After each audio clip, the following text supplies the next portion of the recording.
One of my viewers, Elder Judy Kirks, asked a question of you. Dr. Warren, in your book, I underlined this statement, and it is my hope you'll expound on it. Within the Negro, metaphysics wages its war against the nothing that terrorizes its power and hegemony.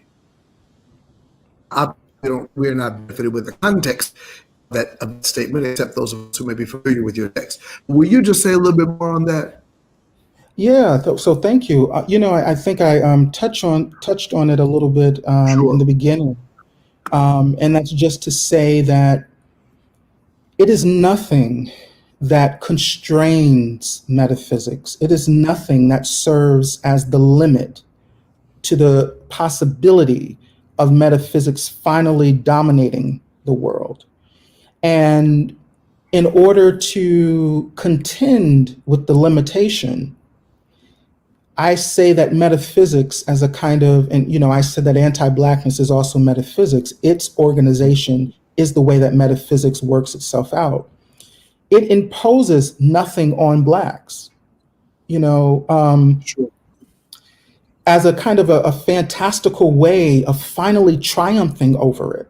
So if we say that nothing is what limits science, it's what limits philosophy, it's what limits economic systems. It is the limit to human agency.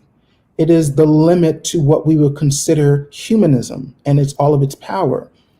The world is invested in finally getting rid of nothing. Sure. Now, how do you do that? My philosophical proposition is, hey, that is why Blacks are needed, because it is through Blackness and particular Black bodies that nothingness is finally considered to have been dominated. Now, as I said, this is the embodiment of nothingness. Yes. Blacks are embodied nothingness. Which is why, when I recently gave a talk on, I do work in psychoanalysis too. So I gave a talk on police brutality and perversion. And, it is why when you look at the cop who kneeled on George Floyd's neck and just put his hand in his pocket, so cavalier, and just kind of just was there. As usual. Yeah. And it was so ordinary.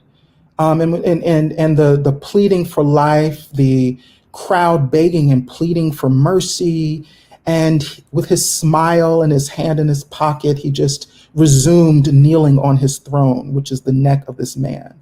And I had people say, well, Calvin, how could someone do that? And I said to them, well, if you think of this body as nothing, then everything is permitted. Like there is no, I remember, and I'm sorry for going on this tangent, but I remember watching 12 Years a Slave.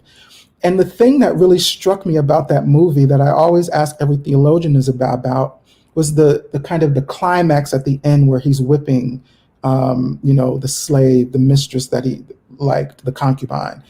And, Northrop was saying, stop doing this. This is ungodly. This is sinful.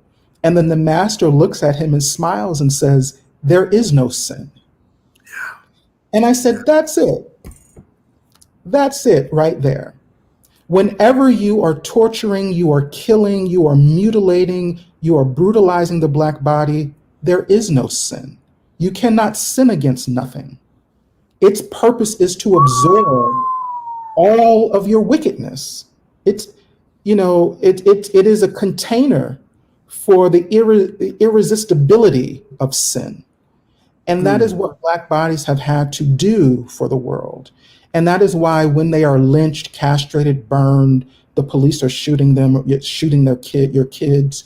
It's because within their eyes, you inhabit nothing. And they might not use that grammar, but they have code words for it, just like white evangelicals do. Right.